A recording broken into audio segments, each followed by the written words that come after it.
a paz de Cristo esteja com todos vocês. Mais uma vez, com alegria, estamos aqui para compartilhar a palavra de Deus ao seu coração, para você que chegou nesse canal, o canal Grama Cristã, em busca de uma palavra de conforto, de consolo e de confronto para a sua vida. Esse é o objetivo desse canal, alimento para as ovelhas de Deus. Hoje eu gostaria de fazer uso da palavra de Deus no Evangelho de Jesus Cristo, a qual escreveu o irmão João, no seu capítulo 16. Nós vamos ler do versículo 28 ao versículo 33. 6 versículos. Está escrito: Saí do Pai e vim ao mundo. Outra vez deixo o mundo e vou para o Pai. Disseram-lhe os seus discípulos: Eis que agora falas abertamente e não dizes parábola alguma. Agora conhecemos que sabes tudo e não precisas de que alguém te interrogue. Por isso cremos que saístes de Deus. Respondeu-lhes Jesus: Credes agora? Eis que chega a hora e já se aproxima em que vós sereis dispersos, cada um para a sua casa, e me deixareis só. Mas eu não estou só, porque o Pai está comigo. Tenho-vos dito isso, para que em mim tenhais paz. No mundo tereis aflições, mas tende bom ânimo, eu venci o mundo. Amém? Eu considero Jesus Cristo o maior profeta de Deus, né? O maior profeta de Deus de toda a história. Bom, eu sei que você vai dizer assim: não, Geisel, ele é muito mais do que um profeta. Sim, realmente ele é mais do que um profeta. Mas os seus pares, o contexto histórico onde Jesus viveu, a maior parte das pessoas considerava Jesus um profeta, um grande profeta, ou em alguns casos, o profeta, um profeta com P maiúsculo, que seria o profeta de Deus. Como profeta, eu quero dizer que Jesus era porta-voz de Deus na terra. E aí você vai me dizer de novo: não, Jesus, ele era mais do que um porta-voz de Deus. Ele era o próprio Deus encarnado. Mas nem sempre Jesus dizia que era Deus. Se Jesus dissesse em todo lugar que ele ia, que ele era Deus, ele teria morrido antes da hora, porque os judeus iam apedrejá-lo ou iam matá-lo por ele se tornar igual ao Pai. Ele fala algumas vezes? Ele fala para a mulher samaritana, numa conversa íntima com a mulher samaritana. Ele fala para os discípulos, especificamente para Felipe: eu e o Pai somos um. Para a mulher samaritana ele fala: mulher, sou eu que falo contigo. E algumas outras vezes que Jesus diz que ele é Deus. Mas a maior parte das vezes, Jesus ele fala a respeito de Deus, ele mostra quem é Deus, porque foi para isso que ele veio ao mundo, para mostrar o rosto de Deus para o povo. Para mostrar que Deus tinha um rosto apaixonado pela humanidade. Foi para isso que Jesus veio, para poder mostrar quem é Deus de fato. Não o Deus que a religião prega, não um Deus que os seres humanos pregam ou têm ideia de que seja, mas quem é Deus de fato. Jesus veio mostrar isso. E nesse sentido ele era porta-voz de Deus, e nesse sentido ele era profeta de Deus, o maior de todos. Porque ninguém mostrou Deus como Jesus, sendo ele mesmo Deus, mas também falando a respeito de Deus. Mas o fato de Jesus falar de Deus ou falar sobre Deus não quer dizer... Jesus era um grande orador, mas nem por isso ele era plenamente compreendido pelos seus pares, pela população e até mesmo, por que não dizer, pelos discípulos. E sinceramente eu não julgo quem assim pensa ou quem assim achava na época. E eu vou explicar. A maior parte das palavras de Jesus é de fácil compreensão. Jesus não era um tipo de orador erudito, rebuscado, que que usava terminologias e palavras difíceis. Não, Jesus usava o cotidiano. Mas existem muitas falas de Jesus que são claras e transparentes como uma água límpida.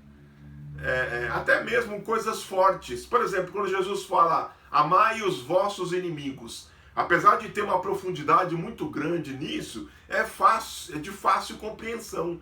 Você tem que amar os seus inimigos. Eu não tenho nenhum problema em relação a isso, né?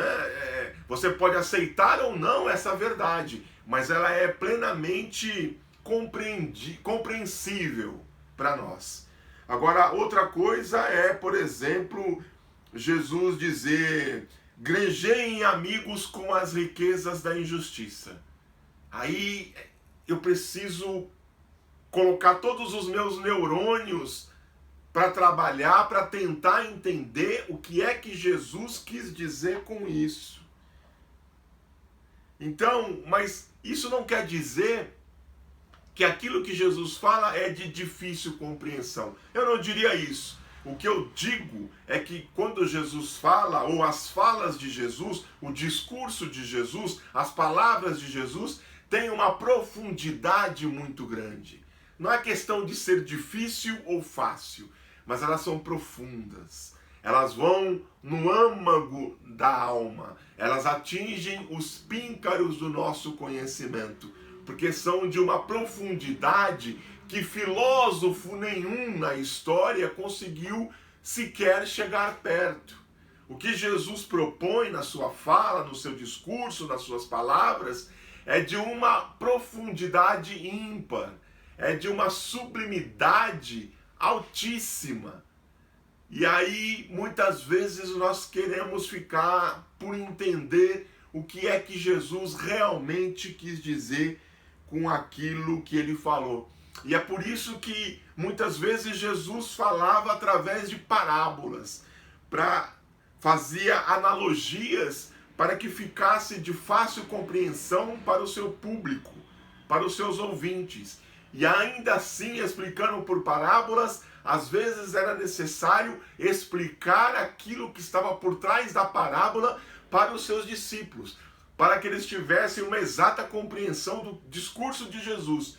E algumas vezes, os seus discípulos nem assim entendiam.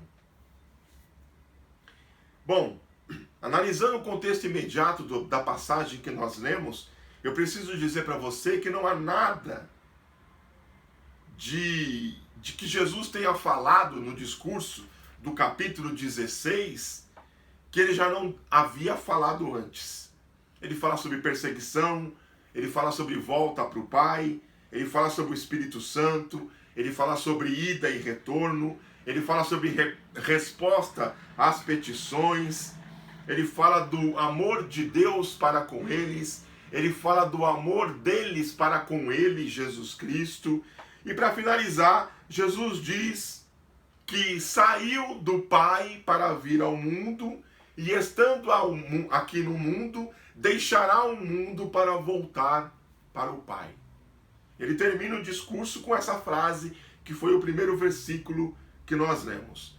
Não existe nada de revolucionário na fala de Jesus, mas parece que isso causou uma extrema impressão nos discípulos.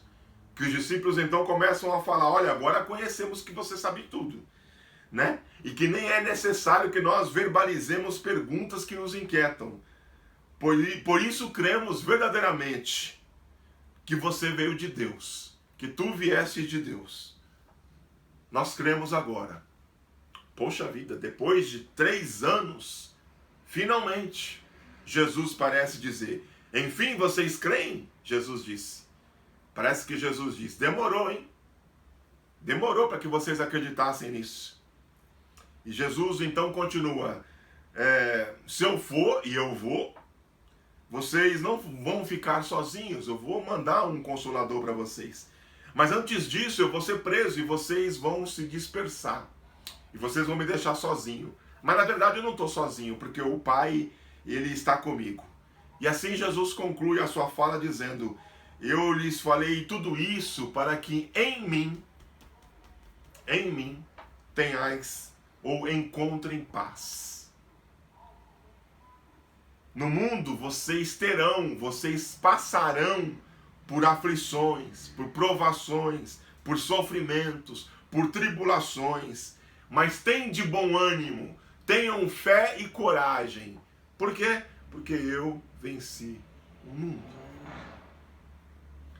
A certeza de que Jesus, ele não pertence a esse mundo e que ele veio de outro lugar esse espiritual, parece nos fazer mudar de prateleira, como aconteceu com os discípulos. O que eu acho intrigante nessa passagem é que parece que para os discípulos, diferente de nós, era difícil enxergar um Jesus espiritual e glorificado, visto que Jesus estava com eles em carne. Ele era um ser humano de carne e osso. Já quanto a nós, parece-nos difícil enxergar do lado de cá no Jesus em carne. Parece-nos mais fácil enxergar o Jesus glorificado do que Jesus em carne, de carne e osso, afirmando: eu sou Deus. Note que tudo isso é uma questão de ponto de vista. Do ponto de vista dos discípulos, eles parecem ter dificuldades para enxergar o Jesus glorificado. Do ponto de vista da nossa sociedade no século XXI, parece-nos mais difícil enxergar um Deus espiritual que se transformou em carne e mesmo assim afirmava continuar sendo Deus. A resposta de Jesus na conclusão do seu discurso parece nos apontar que a compreensão que nós temos dele precisa sim ser espiritual e eterna. É o que Jesus estava tentando demonstrar e que finalmente os seus discípulos entenderam, de que Jesus era um ser espiritual. Ele estava em carne, mas ele já existia antes de existir, e ele continuaria existindo depois da existência, se é que você me entende. Como eu disse para você, as palavras de Jesus são profundas demais.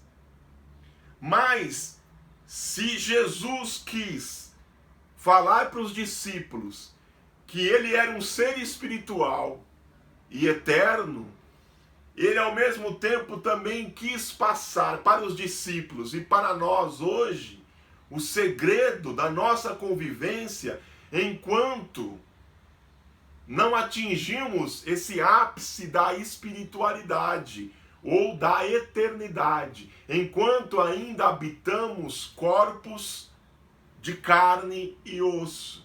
Jesus quis passar para os discípulos e para nós que o que importa não é o que você foi ontem ou o que você será amanhã, porque o ontem já passou e o amanhã não nos pertence. Portanto, importa para nós o hoje, o presente. É isso que importa para nós. E qual é a proposta de Jesus para o hoje? Enquanto a eternidade não chega na sua essência, enquanto nós vivemos nessa matéria, o que é que realmente importa? É o que Jesus diz para os seus discípulos e que vale para nós também. Importa que vocês encontrem paz em mim.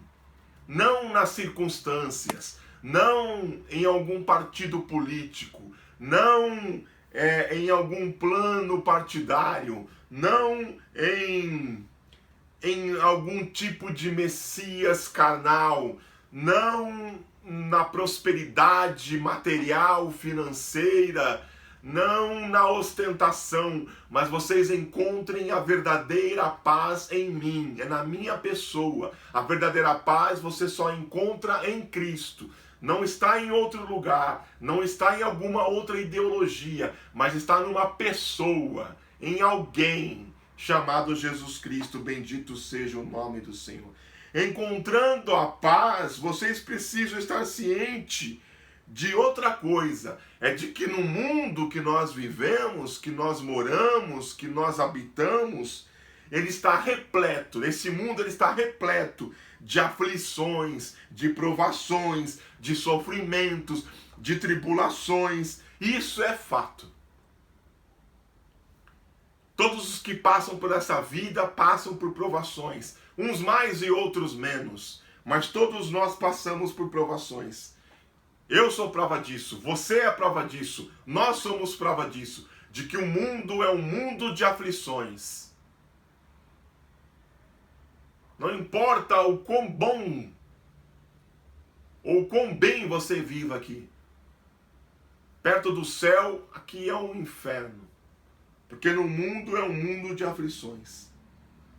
E Jesus pede uma coisa aos seus seguidores, uma coisa só, que é o que eu quero compartilhar com vocês.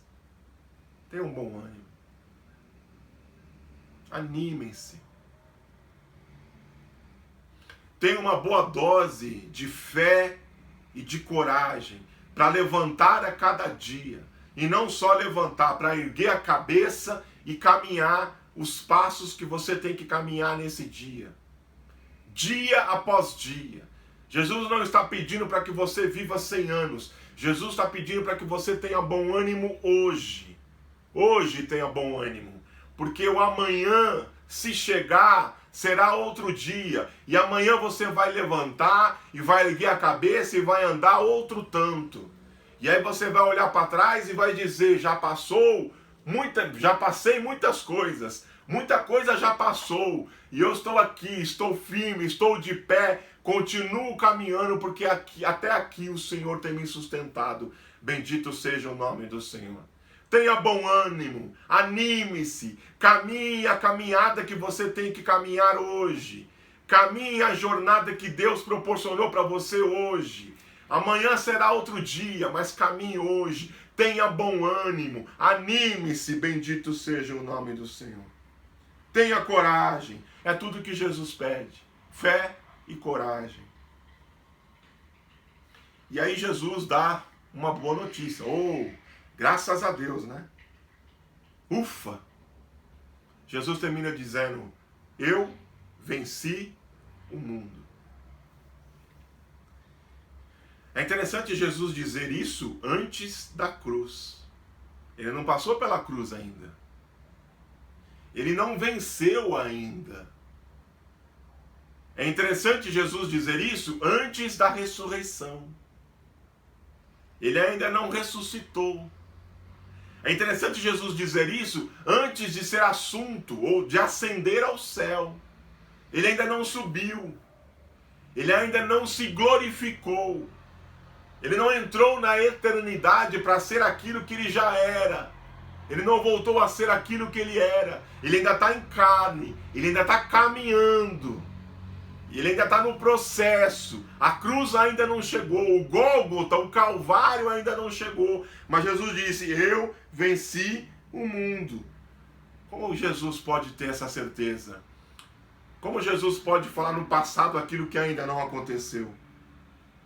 Isso apenas prova que Ele é Deus. Deus na terra. Que nada saiu, sai ou sairá do controle das suas mãos. Isso Jesus disse a respeito da sua própria vida. Eu venci o mundo. E quando Jesus fala isso a respeito da própria vida, e agora nós sabemos que Jesus realmente venceu, porque Ele passou pela cruz, porque Ele venceu a morte, porque Ele foi assunto ao céu, porque Ele está à destra de Deus, porque Ele intercede por nós agora pecadores. Nós sabemos que Jesus venceu, mas Jesus sempre soube que Ele venceria, sempre soube que Ele sairia vencedor. E o que vale para Jesus, vale para nós, vale para mim, vale para você, bendito seja o nome do Senhor. Nada sai do controle de Deus, nada na minha vida sai do controle de Deus, nada na sua vida sai do controle de Deus. Ele mantém o controle de tudo, bendito seja o nome do Senhor. Ele nunca perdeu as rédeas da nossa vida. Tudo está caminhando conforme o planejado.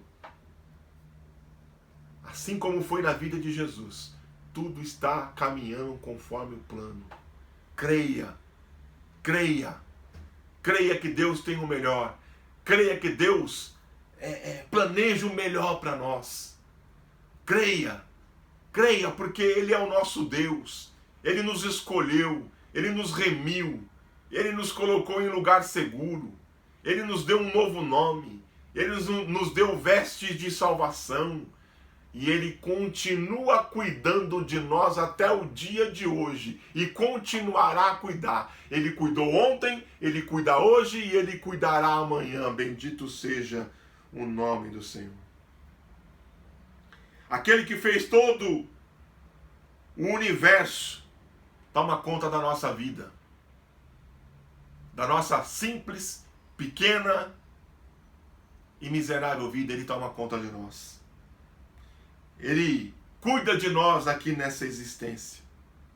E é por isso que nós temos que achar paz nele. Eu te convido esse dia a encontrar paz nele, a encontrar a verdadeira paz em Jesus, a paz que não traz confusão, a paz que é diferente da paz que o mundo dá. É a paz que vem do céu, é uma paz espiritual, é uma paz que nos faz descansar, mesmo em meio à tormenta, mesmo em meio à tribulação, mesmo em meio à aflição, porque nós sabemos que nós temos um Deus, um Pai, um Salvador, que cuida de nós. Bendito seja o nome do Senhor. Encontre a paz de Jesus hoje. Encontre a paz nele hoje. Pare de ter medo do futuro. Pare de ter medo das coisas. E tenha a paz em Jesus. É isso que significa ter certeza e convicção da pessoa que nós amamos e que nós servimos. É por isso que nós amamos a Jesus. É por isso que nós temos fé nele. E é isso que realmente importa. No final, é isso que vai separar ovelhas de bodes.